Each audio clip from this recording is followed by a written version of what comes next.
There are these things called giant mosquitoes. Hello and welcome back to another video. If you're new here, my name is Shayna Cossette and you're watching Shayna Cossette Birding.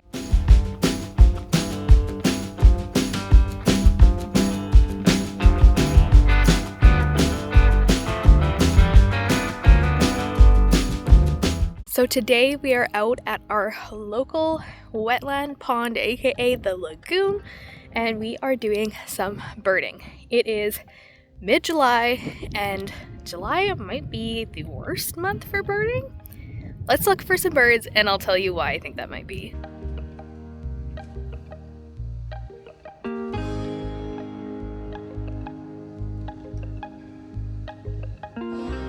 So already one of the things I'm noticing is there's a ton of ducklings, which is so exciting, not excited. I'm excited that it is exciting to see the ducklings because I don't usually get to see them too much. So it's a real treat to see them just hanging out here, probably because there's actually no fish, so there's not a lot of predators. Hello, sweet mama. I have a visitor.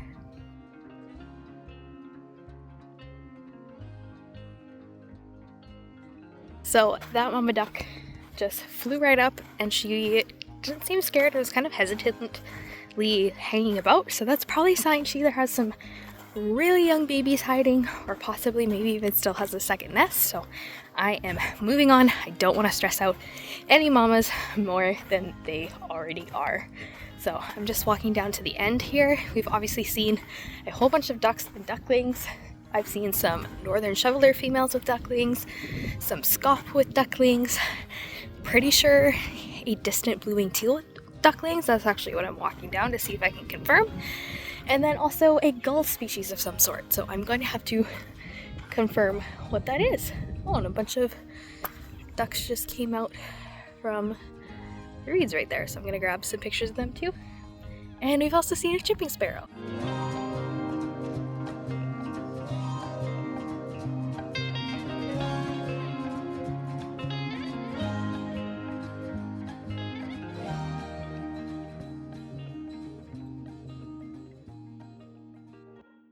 Alright, we got some really distant views of a lesser, or not necessarily lesser, we got some really distant views of a yellow legs. It's probably a lesser yellow legs, they are more common here, and because it's super distant views, I don't actually think I've seen a greater this year, so I'm pretty positive that it is a lesser. We also had some of the ducks flush, so I got some really cool flying video clips of that. There are definitely a few different ages of ducklings. So the ones that are super small are much younger, and then there are other ones that are more closer to full size already. So I heard the yellow legs calling from the other side of the lagoon, which is why I was able to find them. And then I also see a little bird that I'm gonna have to go find. I heard a call probably from a sparrow, didn't recognize it, and so I'm gonna go see what this little bird is and see if we can find it. And while I'm making my way down there, here's why I feel July might just be the worst month for birding. So first of all, there's leaves on all the trees, and so anything that's up in the trees or on the ground becomes a lot harder to see because there's so much more foliage for them to camouflage. Second reason is because by the time July rolls around, especially here where I am, spring migration is over, but fall migration hasn't quite started yet. So all of the excitement of the birds passing through and kind of all of that action has died off, and everything just seems to be a lot slower. Number 3 is because all the birds stop visiting the bird feeder. So even at home, which all winter long has been like a hotspot for birds, I'm all of a sudden not really seeing any birds anymore. I have a family of crows that are raising their young currently, so I mean I do see them every day.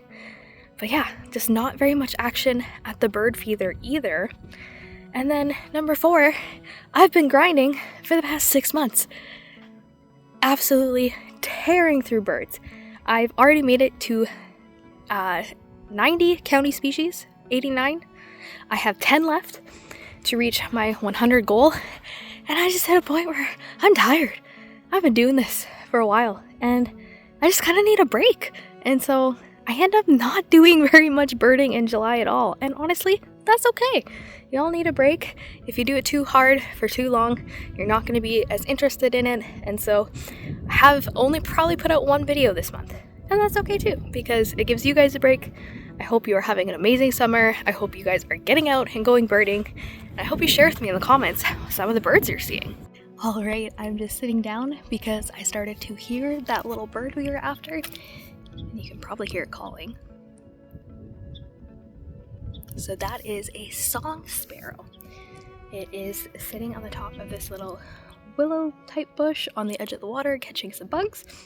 And I'm probably not going to get any closer because it's still calling, and I don't know if it might have a nest or not. So a very important part of birding in July, whether it's the best month or the worst month for you, is to remember ethical birding. This is a sensitive time for all of the baby birds. This is a time when a lot of birds are nesting. If you happen across a nest or some baby birds, especially if you're a photographer based like me, it can be really, really tempting to push a little bit closer and a little bit closer just to try to get one more better shot, but it's not worth stressing the birds out for. So make sure anytime you see agitation, you're backing away, you're not getting any closer, and you're giving the birds some space. It can be really tempting to try to get up really close, especially if you have a nest in your backyard and you're really excited about it. I think that's fantastic, you're excited about it, but make sure not to bother. If birds are on the nest, leave them alone. Every time you push them off the nest, you're losing incubation time and have the ability for the eggs temperature to become unregulated. We don't want that. When there's fresh babies, especially ones that are just starting to fledge, like they probably are now if they haven't already, they may seem helpless because they can't fully fly yet and they're kind of just maybe sitting on the ground or at a low bush, but their parents are around. They will come back and feed them. They are not abandoned. They're just fledging and growing in those flight feathers. So unless they are in immediate danger of being eaten by a predator, just leave the baby birds alone. And if you are concerned or you feel it is in immediate danger, be sure to contact a local wildlife rescue. They have the proper training and will be able to assist you in rescuing the bird, or at least provide some guidance on if rescue is even required.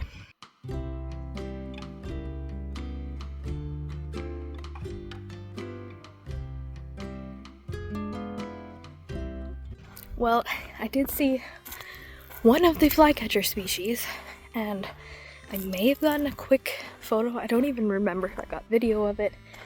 I could hear it calling a little bit, and I did try to use Merlin to identify it, but Merlin's not picking it up, so it may remain a mystery flycatcher.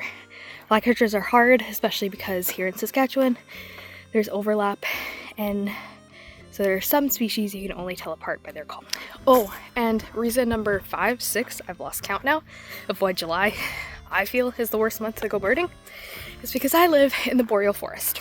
And in the boreal forest, there are these things called giant mosquitoes and biting black flies, and they itch so badly. I have like a mild allergic reaction to the bites, so it's like my worst nightmare, and there's so many of them that oftentimes I feel like I just want to hole up and not even go outside. Okay, that is awesome. We got a very skulky white-throated sparrow, but I did get one quick picture and like a half-second video clip, which honestly probably isn't going to even be good enough to include in the video. And also, I got common nighthawk on camera for the first time this year. So I have seen common nighthawk before, but this is the first time actually getting them on camera. They are distant views, but I hope you'll be able to hear it calling in the video. We'll just have to see. Alright, we just got some really great views of a song sparrow. It popped out of the bush and I almost missed it, but I just saw the tiniest flash of movement and it was sitting right in front of me, so I got a really great clip of that. So the 8th reason, or final reason, whatever number we're on, why July is one of the worst months for birding for me is also because the breeding season's pretty much underway, as you can probably tell by all the baby birds you've seen in this video, specifically the ducklings. And so the birds aren't calling as much. And sometimes, especially when there is a lot of foliage, you rely on the calling a bit more to actually identify what the bird is. But if they stop calling because they're not breeding anymore, then they're a lot harder to identify. Well, I just heard a really loud call that I didn't recognize, and apparently there's a semi-palmated plover hanging out, I don't know, 10 feet from me, but I can't see it because there's too much freaking grass in the way. I did see a semi-palmated plover when we went out boating. Another species I saw when we were out boating was common tern.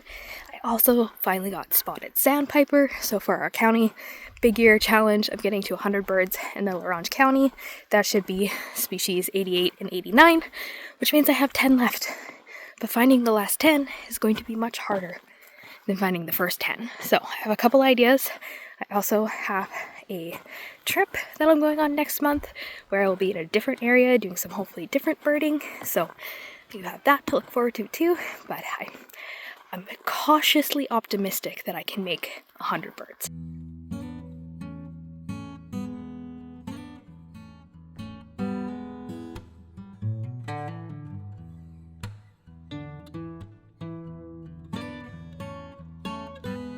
So thank you so much for joining me on this little birding outing.